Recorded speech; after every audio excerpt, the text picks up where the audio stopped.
నమస్తే, welcome to Kaizer News. So మనం ఇప్పుడు ఆర్టీసీ క్రాస్ రోడ్ లో ఉన్న లేబర్ కమిషన్ ఆఫీస్ దగ్గర ఉన్నాము. భవన నిర్మాణ కార్మికులు ఎవరైతే ఉన్నారో వాళ్ళకు మద్దతుగా కొన్ని సంఘాల వాళ్ళు ఇక్కడ వచ్చి నిరసన తెలుపుతున్నారు. వాళ్ళకి కనీస అవగాహన లేకపోవడం వల్ల వాళ్ళకి కేటాయించిన నిధులన్నీ పక్కదారి పడుతున్నాయి.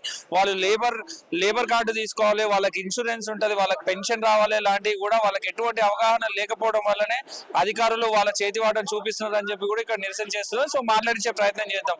ఏంటి ఏంటని అన్న. నమస్తే. నమస్తే అండి. సో ఎందుకు మీరు ఇక్కడ నిరసన ఎందుకు తెలుపుతున్నారు, ఏంటి రీజన్ ఏంటి? ఈరోజు రాష్ట్ర వ్యాప్తంగా ఉన్నటువంటి భవన నిర్మాణ కార్మికులందరికీ కూడా వాళ్ళందరికీ ప్రభుత్వం గుర్తింపు కార్డు ఇస్తుంది. అంటే ప్రభుత్వం అంటే దీనికి ఒక బోర్డు ఉంటుంది, బోర్డు ద్వారా గుర్తింపు కార్డు ఇస్తారు. ఆ కార్డు 60 ఏళ్ళు దాటితే, ఒక కార్మికుడు తీసుకున్న కార్డు 60 ఏళ్ళు దాటితే ఆ కార్డు ఎటువంటి పనికి రాకుండా పోతా ఉన్నది.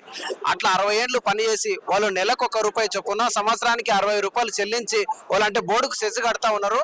అట్లా సెజ్ కట్టిన కార్మికులు లేదా ఈ పని ప్రదేశాల్లో వీళ్ళు పని చేయడం వల్ల స్టీలు, సిమెంట్ ఇంకా అన్ని కూడా కొనుగోలు జరుగుతూ ఉన్నది. అట్లా ఇంటి యజమాని కూడా సెజ్ కడతా ఉన్నాడు. ఆ సెజ్ డబ్బులు బోర్డులో మస్తు ఉన్నాయి, చాలా ఎక్కువగా ఉన్నాయి. ఆ డబ్బులన్నీ కూడా 60 ఏళ్ళు దాటిన కార్మికునికి ఆ 9,000 పింఛన్ ఇవ్వాలని చెప్పేసి ఈ రోజు డిమాండ్ చేస్తా ఉన్నాం. 9,000 పింఛన్ ఈ రోజు వృద్ధాప్య పింఛన్ ఇస్తా ఉన్నారు, 2,000, 3,000. అట్లాంటి పింఛన్ కాదు, ఇవి మా డబ్బులు, మేము కష్టం చేస్తే ఉన్న డబ్బులు, మేము జమ చేసిన డబ్బులు కాబట్టి 9,000 పింఛన్ ఇవ్వాలని మేము డిమాండ్ చేస్తా ఉన్నాం. అట్లాగే ఎవరికైతే కార్డు ఉందో, ఇప్పుడు కార్డు ఉన్న కార్మికురాలు బిడ్డకు పెళ్లి చేస్తే 30,000 ఇస్తా ఉన్నారు. 30,000 అంటే ఈ రోజు ధరలు విపరీతంగా పెరిగిపోతా ఉన్నాయి. ఆ ధరలు పెరగడం వల్ల ఆ 30,000 పెళ్లికి ఏం సరిపోవట్లేదు.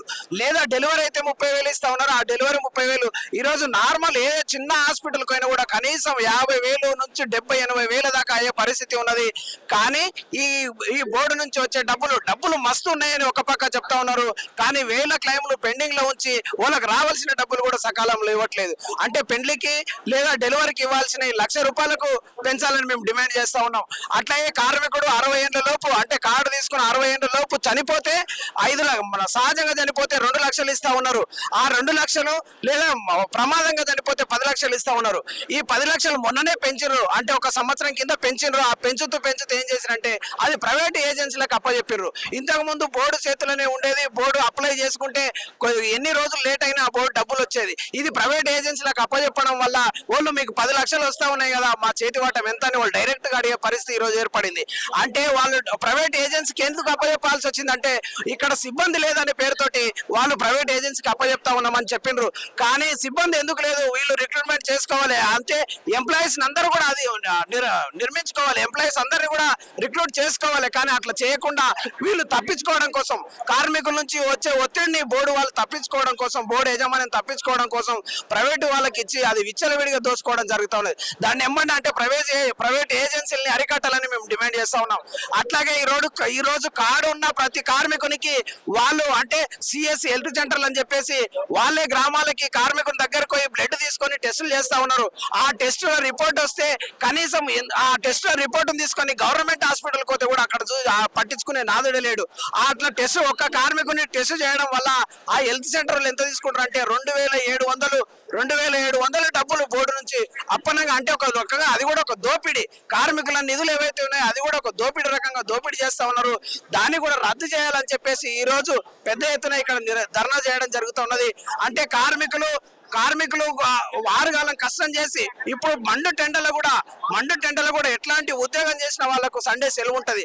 కానీ వీళ్ళు రెక్కాడితే గానీ కడుపు నిండదు అని చెప్పేసి ఎట్లాంటి ఎండని సైతం లెక్క చేయకుండా ఎంత పైన ఉన్న కష్టం చేసిన డబ్బులు వస్తాయని దాంతో ఎంత పైన ఉన్న డబ్బు కోసం వాళ్ళు పనిచేస్తా ఉన్నారు, కడుపు నిండదని పనిచేస్తా ఉన్నారు. అట్లాంటి కార్మికుల్ని ప్రభుత్వం కూడా చాలా చిన్న చూపు చూస్తా ఉన్నది. అది వెంబడే అంటే ఆ కార్మికులకు రావాల్సిన బెనిఫిట్స్ వెంబడి ఇవ్వాలని చెప్పేసి ఈ రోజు ఇక్కడ ధర్నా నిర్వహిస్తా ఉన్నాం. కాబట్టి మా డిమాండ్లు ఏవైతే డిమాండ్లు ఉన్నాయో అవి తక్షణమే పరిష్కరించకపోతే భవిష్యత్తులో ఇంకా పెద్ద ఎత్తున పోరాటాలను నిర్మితం చేస్తామని టీయూసీఐగా డిమాండ్ చేస్తాం. సో చాలా మంది కార్మికులు ఇక్కడికి రావడం జరిగింది, మనతో పాటు ఇంకో పెద్ద ఆయన కూడా ఉన్నారు. సో మాట్లాడించే ప్రయత్నం చేద్దాం, అసలు కార్మికుల సమస్యలు ఏంది, ఏం కదా అనేది. నమస్తే. నమస్తే, నా పేరు చెన్నప్ప. మాది ప్రగతిశీల భవన నిర్మాణ కార్మిక సంఘం, నారాయణపేట జిల్లా. మేము వచ్చింది ఏంటంటే అంజయ్ భవన్కి వచ్చింది ఏంటంటే ప్రతి కార్మికునికి లేబర్ కార్డు ఇచ్చిండ్రు. ఆ లేబర్ కార్డు 60 ఏళ్ళు కాగానే రద్దు చేస్తున్నారు. కాబట్టి సరే, కార్మికుడు పని చేయడం 60 ఏళ్ళు అయినాక తర్వాత పరంచెక్కలేడు. కార్మికురాలైతే మాలు కూడా పోయలేదు. కాబట్టి ఆ కార్మికునికి 60 ఏళ్ళు అయినటువంటి కార్మికునికి వెంటనే పింఛన్ ఇవ్వాలని చెప్పి, అట్లా నార్మల్ డెత్ అయితే 5 లక్షలు ఇవ్వాలని చెప్పి, యాక్సిడెంట్ డెత్ అయితే 10 ఇస్తున్నారు, దాన్ని 20 లక్షలు ఇవ్వాలని చెప్పి, అట్లనే ఒక కార్మికుడు పరంచెక్కి మాలు కొడుతుంటే, ఒక కార్మికురాలు మాలు పోస్తుంటే అప్పుడు తప్పిన హార్ట్ వచ్చి ప్రమాదం అవుతున్నారు.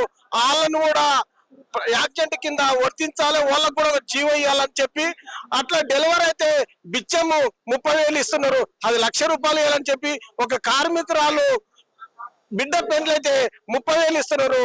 అతల గవర్నమెంట్ ఏదైతే 1,116,000 ఇస్తుందో అదే 1,116,000 కూడా ఇక్కడ వర్తియాలని చెప్పి, కాబట్టి ప్రతి కార్మికునికి న్యాయం జరిగేటట్ల ఇక్కడ మాకు పెండింగ్ ఉన్నాయి, అవి న్యాయం చేయాలని చెప్పి మేము నారాయణపేట నుంచి ఇక్కడ మేము వచ్చినాము.